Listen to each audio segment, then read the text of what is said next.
morning. My name is Wim Sweldens. I'm your worship associate today.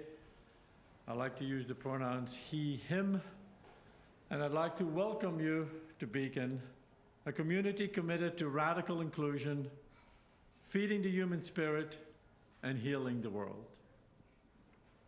We are here gathered in Summit on the land of the Lenni Lenape.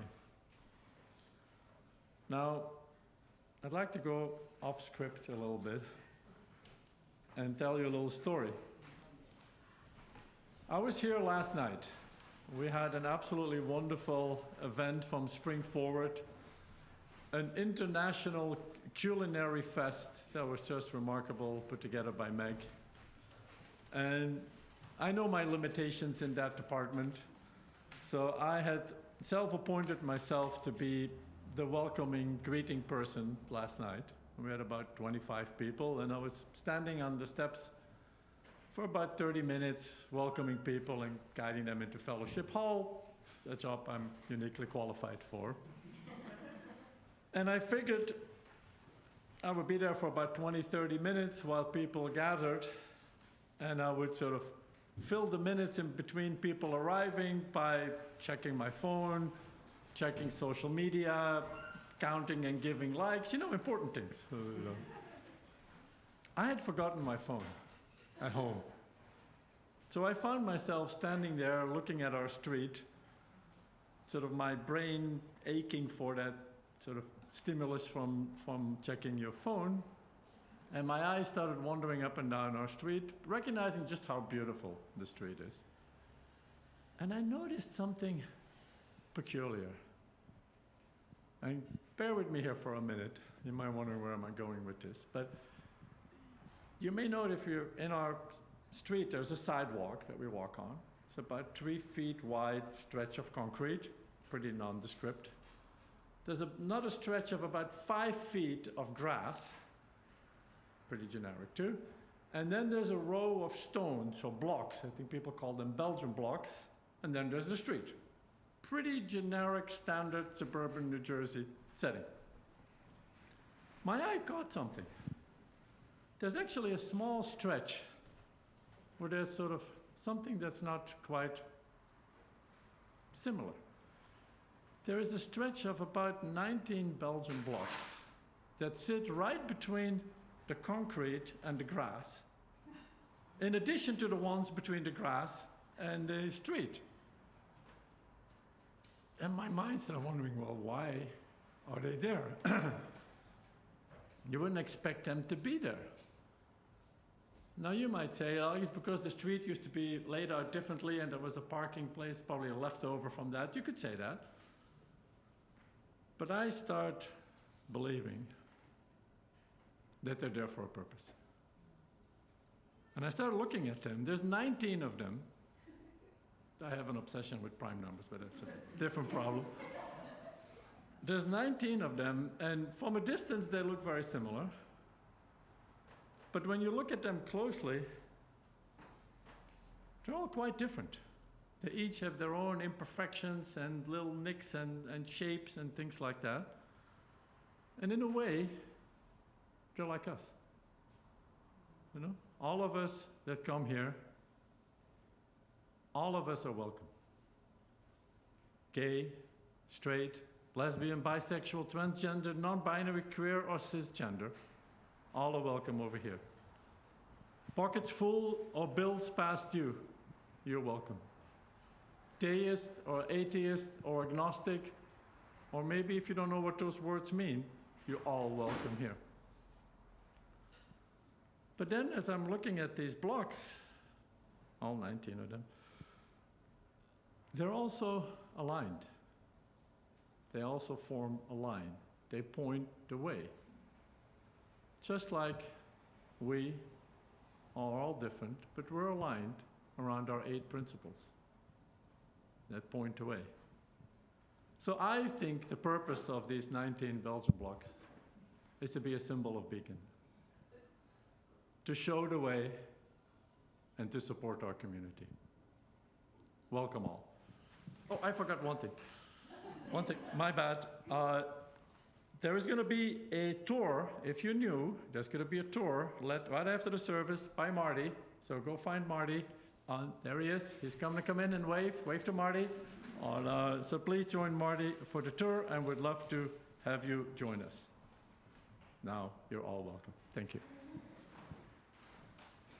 Good morning. My name is Misa Iwama, and I'm the Director of Music Ministry, and I'm here today with John O'Neill and Norm Miller, who is going to help us, as our opening song is number 1003. It's Where Do We Come From?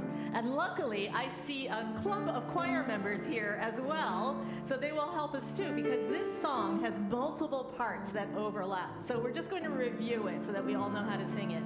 The main tune goes like this. Where do we come from? What are we? Where are we going? Where do we come from? What are we? Where are we going? One more time. Where do we come from? What are we?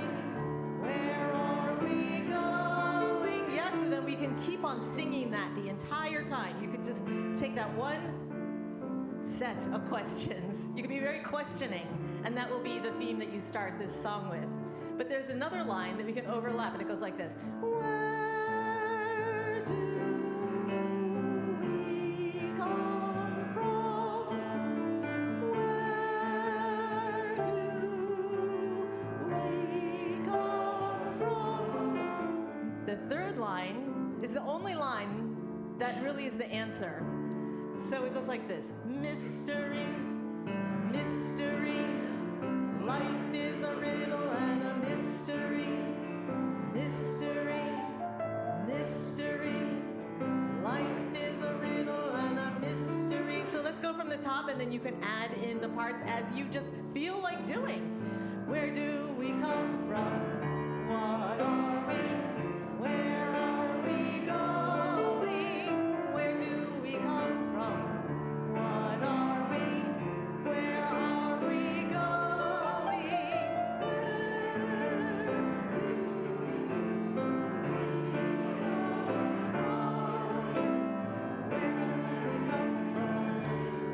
are we? Where are we going? Mystery, mystery, life is a riddle and a mystery. Where do we come from? What are we? Where are we going? Where do we come from? What are we? Where are we going? Beautiful to hear you sing.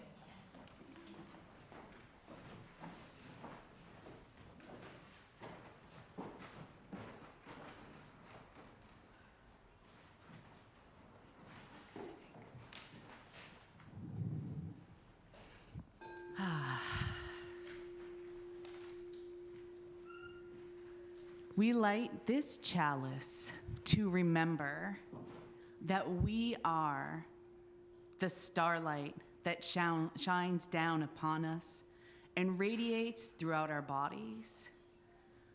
We are the moonbeams that dance across our hearts and minds. We are the glimmer in our elders' eyes, connecting us to all that we have ever been.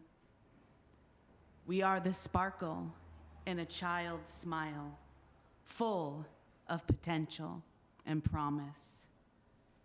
The light of this chalice reminds us of all the parts of light that are contained within us and are dancing in unison to create who we are now in this moment.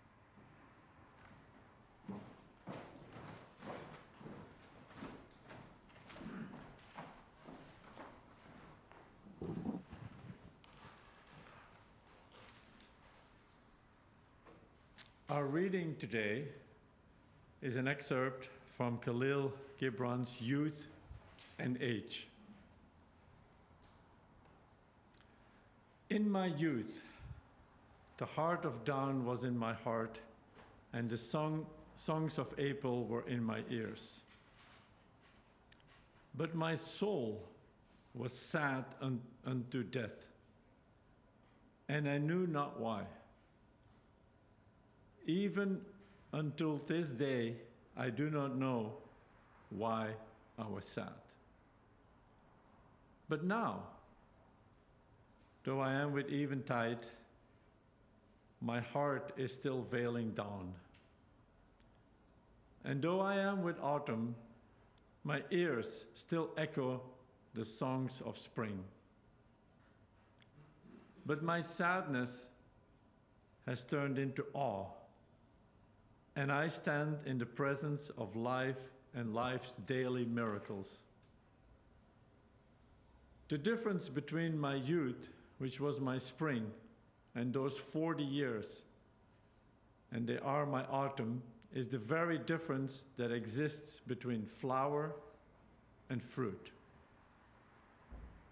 A flower is forever swayed with the wind and does not know why and wherefore.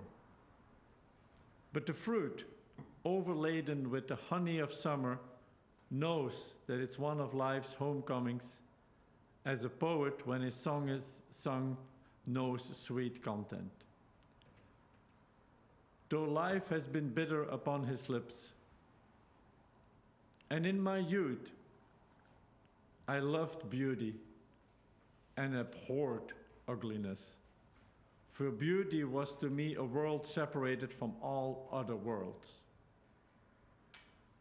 But now that the gracious years have lifted the veil of picking and choosing from over my eyes, I know that all I have deemed ugly in what I see and hear is but a blinder upon my eyes and wool in my ears. And that our senses, like our neighbors, hate what they do not understand.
We light a candle of solidarity for the people of Sudan who are torn apart by conflict. Hundreds are dead, thousands more are wounded and displaced. We earnestly pray for peaceful intervention. We light a candle of sorrow and outrage at one more mass shooting, this time at a Texas outlet mall yesterday. But finally, even in the midst of pain, we light a candle of hope. I have a dear friend who is not UU, but who watches our services every week. And I told her the other day that I was really struggling to find something hopeful to say to you all this morning. Here is what she wrote back to me. I think it's hopeful that a group of people meets for the sole purpose of leading a life given meaning by helping others. They give me hope, she wrote, because they don't give up. I don't see any cynics in those pews, and I don't see anybody kicked back waiting for divine intervention. For all these things and for the hopes, joys, sorrows, and gratitudes that we carry in our hearts today, I invite you now to come forward and light a candle here in our sanctuary or wherever you are.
I'm Helen Kerr, she, her, and this morning Misa and I are bringing you something we care deeply about. It's about Hildegard von Bingen. In a time when women had almost no opportunity to emerge from obscurity, she blazed through the 12th century of the Western Catholic world. This abbess, writer, poet, mystic, composer, and healer, preached publicly to clergy and laity alike. She corresponded with popes and statesmen and kings. She let her nuns wear their hair long, uncovered, and when the season permitted, crowned with flowers.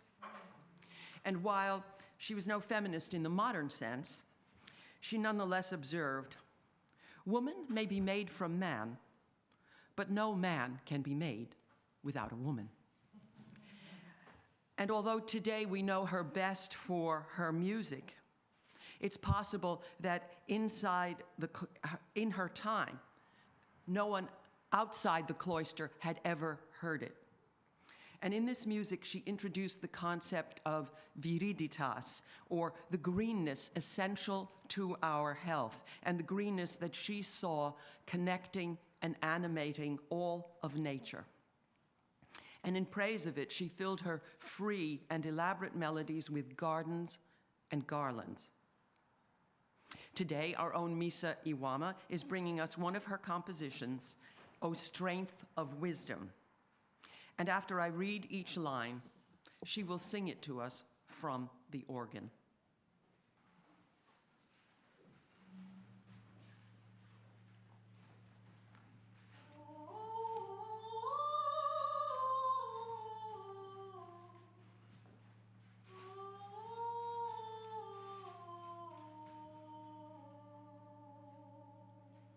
O strength of wisdom.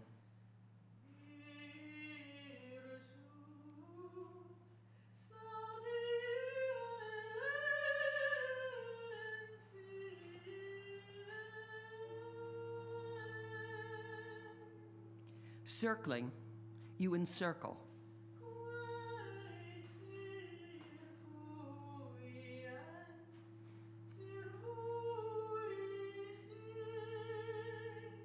embracing all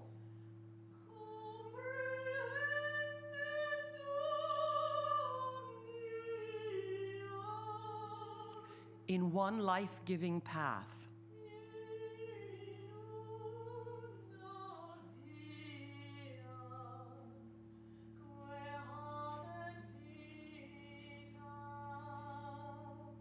You have 3 wings.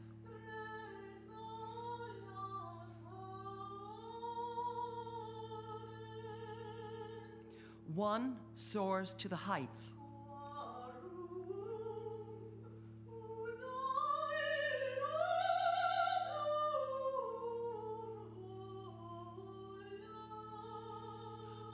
One emanates from earth.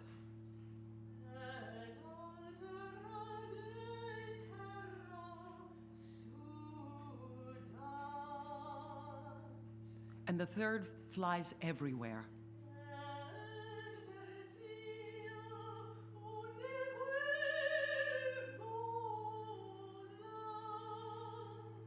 Praise to you, as is fitting.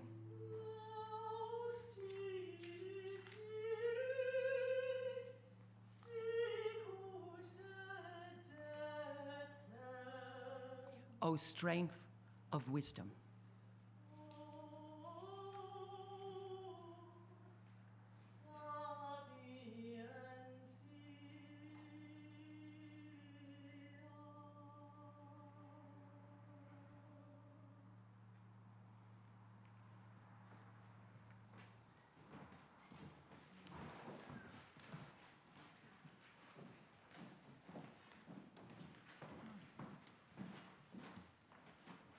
Thank you.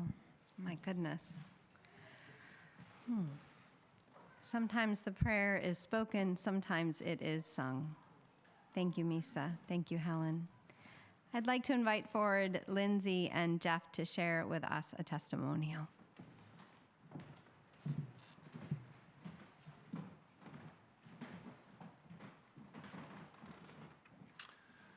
Good morning. I'm Jeff Garibaldi. And I'm Lindsay Tyler Garibaldi. As a couple and individually, Lindsay and I often define ourselves, our spiritual selves, as faithful but not religious.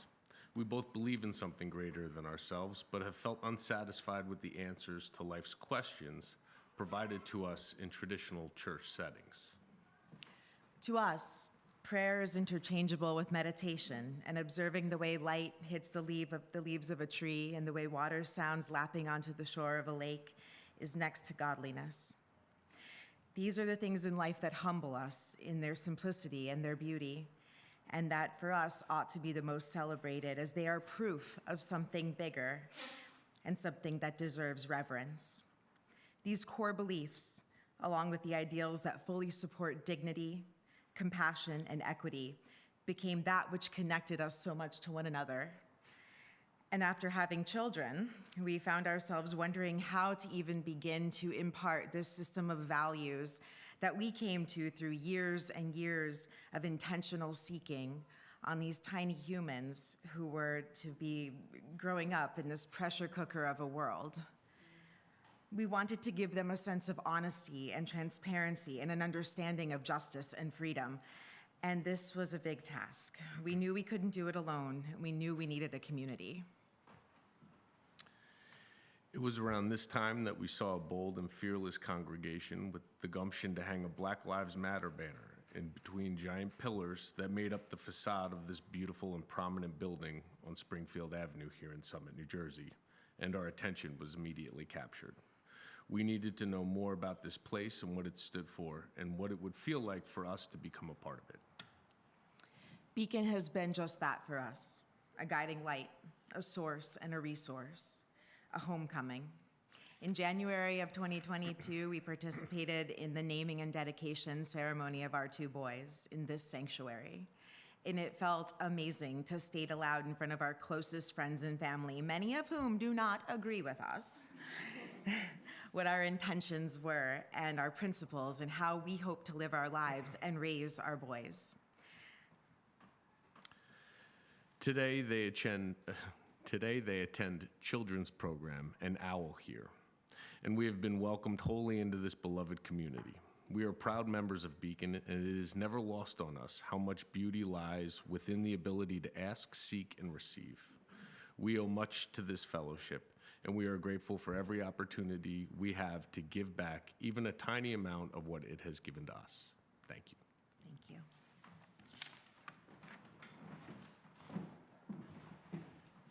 Thank you, Lindsay. Thank you, Jeff. Our morning offering will now be most gratefully received.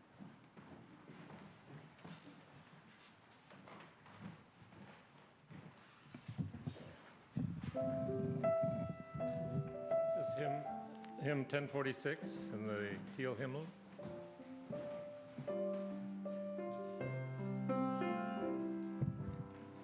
Shall we gather at the river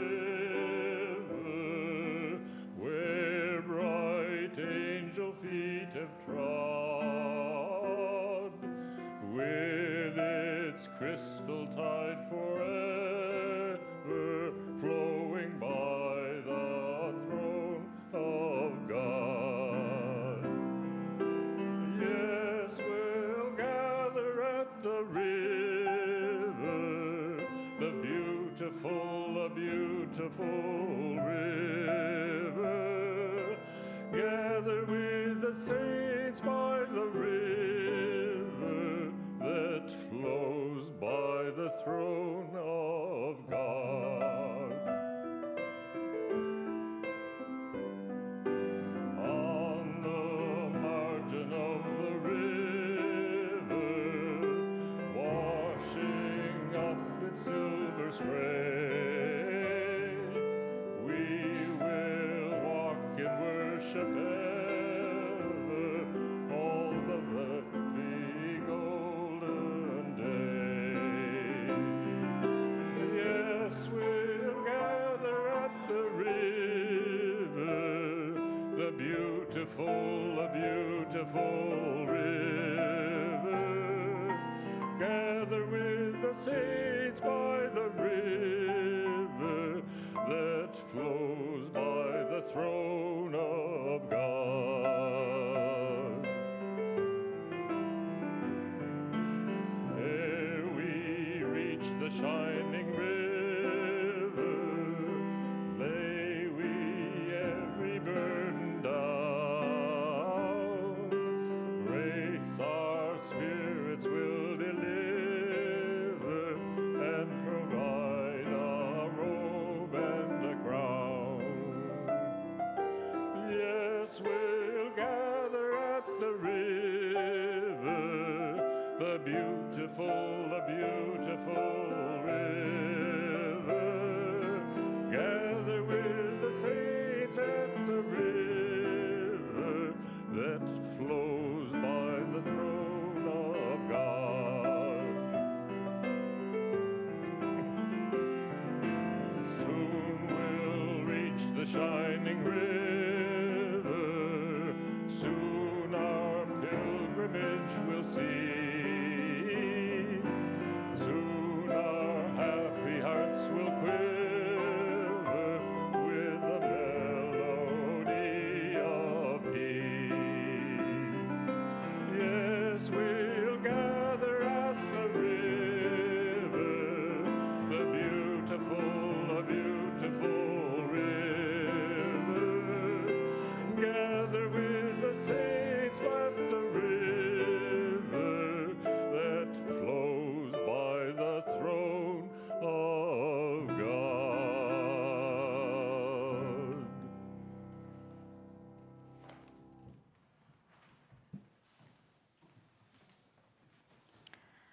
Good morning, beloved.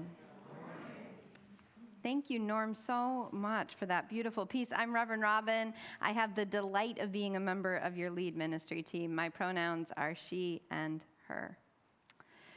This month is the month of creativity. It's the first Sunday in our theme of creativity, and I have a little bit of a strange beginning to it. So if you're ready, we're going to take a little ride. These are the words I penned recently to my beloved. I am the worst parent ever. Dang it.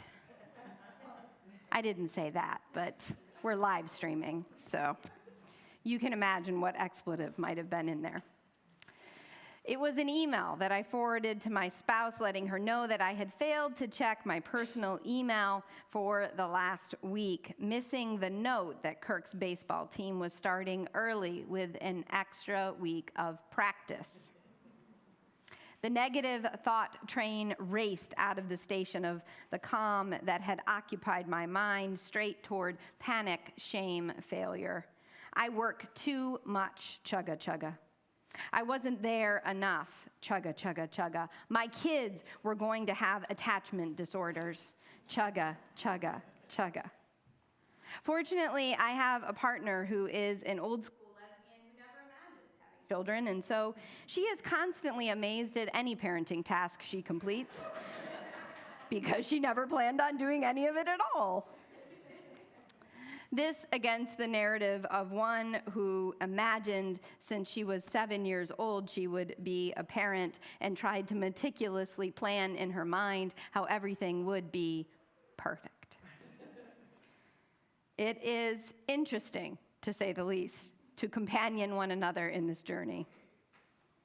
Calm down, she said. Remember, Kirk had strep throat and then full body hives from the antibiotic? He couldn't have gone to practice, even if we knew about it. The brakes on the shame train started to hiss and slow things down. Right. He couldn't have gone. Self-compassion. How do we cultivate it in the absence of a well-balanced partner who finds delight in anything being done? Or some kind of grounded, innate sense of peace that I think few of us have. Self-compassion. This week I took to social media to ask some of you and others not in this space to be brave and share with me if they have some negative self-talk that they find arises, like a tape recorder. Well, some folks, they used to have things in tape recorders. I don't know who's watching us. But a track or your iPod? No, I don't know. These are still old things. What amazed me was the rapidity with which people answered this question. Now, I've brought forward many questions on social media. I get one or two comments I have to nudge, but no, this was a free flow. I'm a bad person. I need to lose weight. I deserve that bad thing that happened to me. No one wants to hear what I have to say. I'm not smart enough. I should be able to do all the things. My worth is based on what I produce. On and on and on. Maybe even as I'm describing this, maybe as I ask the question, you in your head are already playing whatever negative talk that comes up for you like that. So self-compassion. It's clear we've got somewhat of a deficit, right? In our community and in our wider world. What keeps us from cultivating more self-compassion easily agree we need it? I wonder if there's even a small part of you that thinks lovingly embracing all of who you are in this moment might make you lose your edge. Maybe you would cease to be motivated enough. Or maybe reward or some kind of salvation must come at the cost of rigorous self-critique, right? Or maybe, sure, everyone else deserves compassion, but I don't need that. Besides, you might practically ask, how can self-compassion help the world now? Meditation teacher Tara Brach tells the story of searching one day for just the right Buddha statue for her Sangha. And after a long day of shopping in Provincetown, at last, she and a companion found the one that they were looking for. They installed it that very day on a shelf in the studio where all of the students and practitioners who came would be able to see it during their practice. The first day of classes began with the new Buddha, and pretty quickly, Tara noticed that all of the students were kind of looking like this, with their heads tilted during the practice. This went on for a couple of sessions, and Tara went up and brought a level, and sure enough, the shelf was level. What was wrong? More classes went on, and all the students would eventually find their head a little turned until at last Tara, at the end of the day, sat down herself, and that is when she realized what was wrong. The statue in its casting was uneven. It wasn't the shelf, it was the Buddha. Tara said this became an important teaching in that Sangha of learning to embrace imperfections. They even considered calling themselves the Leaning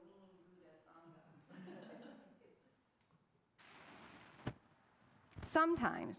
Sometimes our negative talk comes from something in our casting, something so formative that we can't even trace its origin. At other times, it is the measurement of ourselves against a societal standard.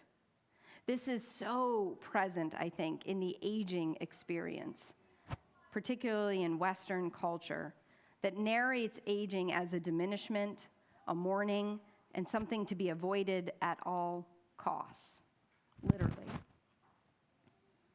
But Simone de Beauvoir had an entirely different view of aging in her book, All Said and Done. Growing, ripening, aging, dying, the passing of time, de Beauvoir writes, is predestined. It's inevitable. There's only one solution if old age is not to be an absurd parody of our former life, and that is to go on pursuing ends that give our existence a meaning.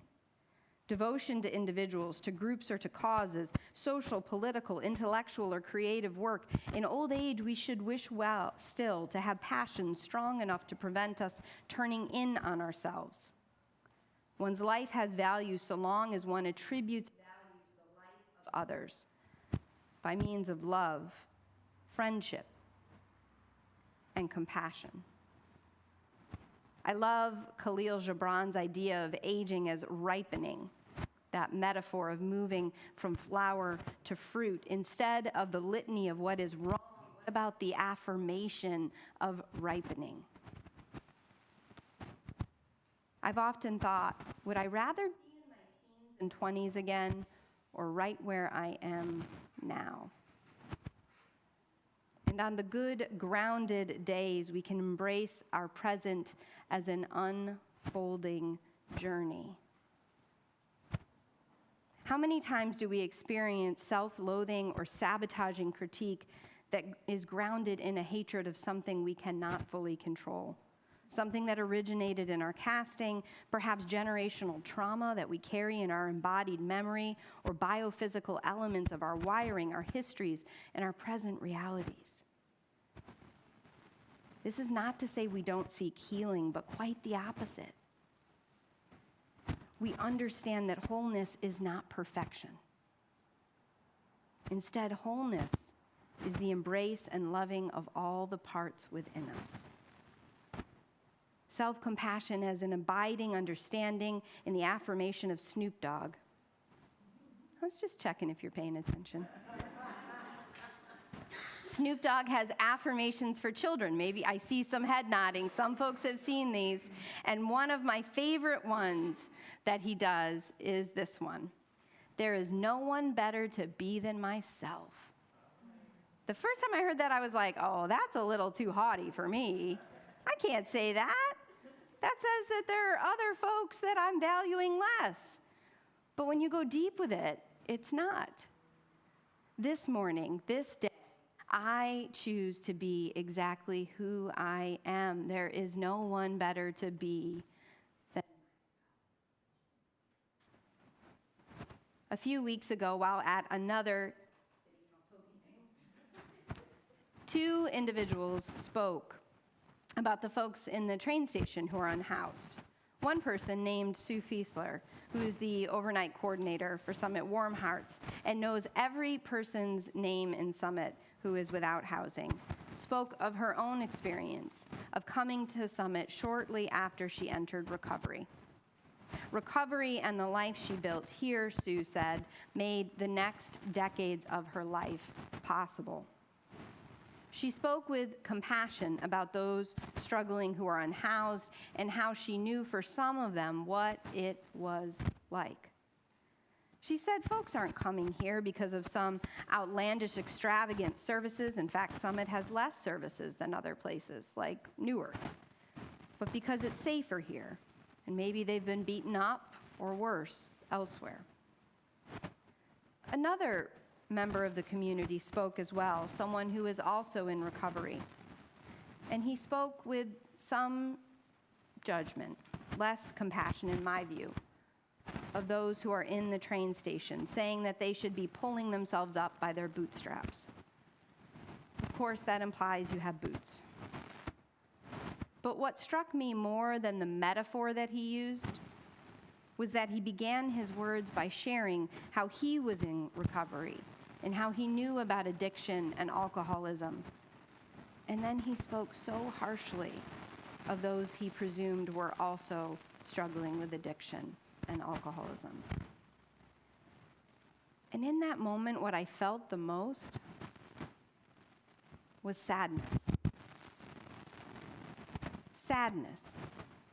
Because what must he think of himself to say the things that he said, assuming a narrative of people he does not know, but a narrative that is so similar to his own? I'm switching mics because we're getting some feedback. Callum, I'm wondering if you can turn on mic number 1. Thanks. The origin of compassion means to literally suffer with. Self-compassion, to companion and suffer with the wounded child or being within you. When we live with compassion to love our castings, our origins, our genetic histories, our present realities, we open ourselves to spiritual growth. And spiritual growth is the spring from which nonviolence and social transformation arise. There's a Kasi parable told in Northeast India about a stag, a young deer, who hears the distant calls from the hills. And he's drawn to those hills, and he tells his mother, who warns him of the dangers of crossing into the hills. "Don't go into the hills," she says. But the young stag cannot be stopped. And in his travels, he is killed by a hunter. The stag's mother goes looking for him and discovers his body. She is distraught with grief, and it is said that the hunter, upon seeing her tears, backs away to give her room to cry. It is said that the stag's mother taught the Kasi people how to grieve, which in the Kasi culture is a sacred act. When the story is told, the same actor portrays all 3 parts. And I think this is fascinating. The stag is said to represent curiosity. The stag's mother is the umbilical cord, the connection to earth. And the hunter can represent greed or even just human living, the repercussions of it. I think the story suggests as well a practice that could transform us, in the fact that it is told by one actor holding all parts. Maybe the understanding that we are not the worst thing that has ever been said about us or the worst thing we've ever done, nor are we the completion of the best PR that we've ever received. We are always moving and flowing as stag, mother, and hunter, each within us. And in accepting the presence of these forces instead of denying them, we open ourselves to greater awareness, connection, and ultimately transformation. Self-love enables us to love who we are, to embrace the journey we have already been on, but what's more, to love the wounded self we discover in another. Joan Didion knew this well when she observed, "We are well advised to keep on nodding terms with the people we used to be, whether we find them attractive company or not." I invite us all in the weeks to come to get creative. Creative with self-compassion, creative with healing ourselves, creative with mantras that challenge that negative self-talk. If you can conjure it like that, create a statement that opposes the force of that negative talk in your being. Meditations. I loved that Lindsay and Jeff lifted up meditations. Meditations of loving perhaps all of our former selves so that when we encounter them, we don't strike them out the first time we see them in another. Rituals of forgiveness and release. Find someone this week, beloved, and it won't be hard, who drives you mad. Like really irritated, angry, almost you can't fathom why, but you feel it, right? Like heartburn. And ask yourself, what of that person resides in you or a past you? What unforgiven wound or negative talk keeps you from being able to creatively transform the dynamic? Or perhaps to let go of their power to irritate you so. May our creativity and our courage to name the wounds and the narratives that slice at our strength arise in abundance this week. May our communities kindle the resilience to face the monsters of our own making and to illuminate the light, to embrace our wholeness, to release perfection. May our spiritual ancestors rejoice in the healing we choose for our children. And may justice rise from the love we engender. So may it be. Amen. Amen. I think that we all feel so grateful to be here today. As Kit's friend said, it's time to get together and be able to really think some things, and also we get to have some music, and we're going to sing hymn 1010. That's We Give Thanks. Today, I in particular give thanks for you watching online and you being here in person, for John playing, for our AV team. And I invite you to stand as you are able. We're going to sing this probably 3 times around. The choir can add harmony as we go along. Oh, we give thanks for this precious day, for all gathered here and this far away, for this time we share with love and care. Oh, we give thanks for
the next final portion of our service.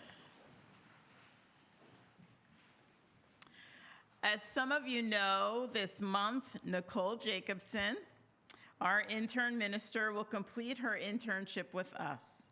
Next Sunday, she will lead us in worship for the final time. Nicole, we invite you forward to offer our gratitude and blessing. Nicole will be starting in a spiritual direction program in the fall to pursue her calling of companioning people in discernment, crisis, and transformation. She is yet discerning if she will complete the fellowship process for the UU ministry. We see in you, Nicole, immense gifts that our UU faith needs.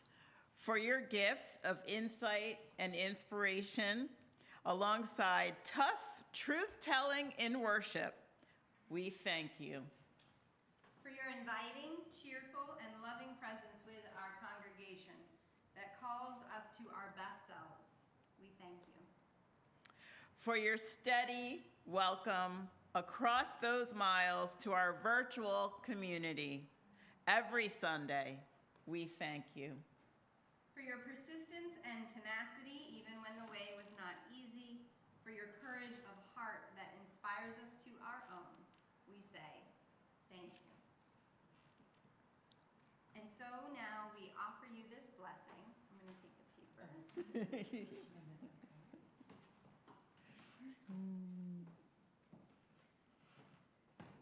We offer you, if you put your hands forward,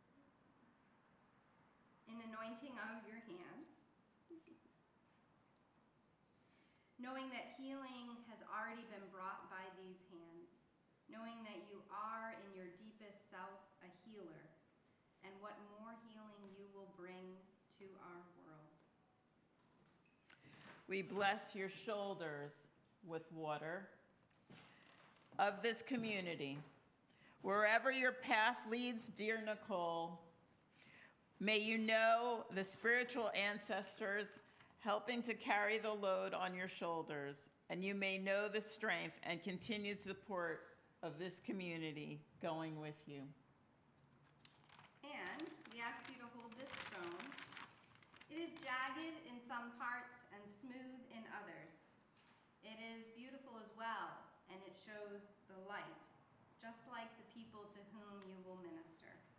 Remember that beauty and struggle is so often woven together, and that in that place is the sacred. Nicole, as hard as it is, we release you now to minister to a broader community and to love the hell out of our world. We release you with the love that says, come back when you can. Tell us of how your call emerges and deepens, and know that we rejoice with you and are cheering you on. And of course, there will be cake. And we invite everyone to join us for cupcakes and non-alcoholic cider after this service. Thank you so much, Nicole. Thank you. We hope that you'll be able to join us next Sunday as Nicole leads us in our final worship service. But now, if we would offer Nicole a bit of a